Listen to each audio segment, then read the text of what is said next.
Welcome to আর রান্নাঘর। বন্ধুরা, আজকের রেসিপি হাতে মাখা চিকেন। আর যদি আপনার হাতে খুব বেশি সময় না থাকে এবং একটা রান্না চাপিয়ে আরেকটা কাজ করতে চান, তাহলে এইভাবে একবার মাংস রান্না করে দেখুন। কিভাবে করলাম চলুন দেখি। বেশ খানিকটা মাংস ভালো করে ধুয়ে পরিষ্কার করে নিয়েছি। এবার কড়াইয়ের মধ্যে চিকেনগুলো দিয়ে দিচ্ছি। আমি এখনও কিন্তু ওভেনটা জ্বালাইনি, জাস্ট চিকেনটা দিয়ে নিলাম। এরপর একে একে দেখুন বেশ খানিকটা পেঁয়াজ, প্রায় এটা 300 থেকে 350 গ্রাম পেঁয়াজ হবে, পেঁয়াজ দিলাম। টমেটো কুচি, ইচ্ছে মতো আপনি টমেটো কাটতে পারেন। আমার ফ্রিজে একটু ক্যাপসিকাম রাখা ছিল, সেটাও দিলাম। স্বাদ মতো লবণ, একটা শুকনো লঙ্কা, 1 চামচ হলুদ গুঁড়ো, 1 চামচ কাশ্মীরি লঙ্কার গুঁড়ো, 1 চামচ জিরে গুঁড়ো এবং 1 চামচ ধনে গুঁড়ো, 1 চামচ রসুন বাটা, চাইলে একটু রসুন বাটার পরিমাণটা বাড়াতে পারেন, 1 চামচ আদা বাটা আর পরিমাণ মতো সর্ষের তেল। সমস্ত কিছু দিয়ে ভালো করে চিকেনটা মাখিয়ে নিতে হবে। চিকেনটা খুব ভালো করে মাখানোর পর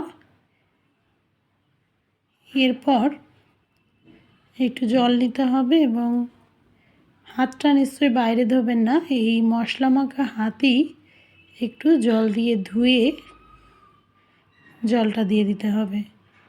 কিন্তু প্রথমে ভালো করে চিকেনটা মাখিয়ে নেওয়া দরকার।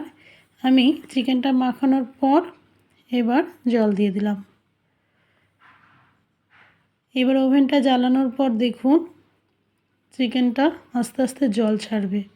আলাদা করে কোনো জল দেওয়ার দরকার নেই এবং দেখলেই বুঝতে পেরেছেন হয়তো যে আমি চিকেনে খুব বেশি জল দিইনি, জাস্ট হালকা জল দিয়েছি।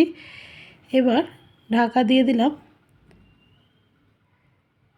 ঢাকনা সরিয়ে দেখুন অনেকটাই কষানো হয়ে গেছে। জাস্ট এইভাবে কষিয়ে নিতে হবে, আর কিছু করার দরকার নেই। মাঝে মাঝে ঢাকনা সরাবেন আর কষিয়ে নেবেন, তাহলেই রেডি হয়ে যাবে হাতে মাখা চিকেন। আর তার সঙ্গে স্পেশাল আজকে আমি কিছু সস, যেমন 1 চামচ টমেটো সস, 1 চামচ চিলি সস, 1 চামচ সোয়া সস ইউজ করেছি। এইভাবে একবার সস দিয়ে চিকেন করে দেখবেন, একটু অন্যরকম টেস্ট আসবে এবং খেতেও খুব সুন্দর হয়। দেখুন কষিয়ে কষিয়ে একদম লাল হয়ে গেছে।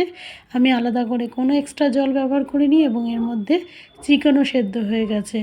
আপনারাও এইভাবে একবার চিকেন করে দেখবেন, খুব ভালো লাগবে। রুটি, পরোটা, লুচি, ভাত আপনি যার সাথে খেতে চাইবেন তার সাথেই খাওয়া যাবে।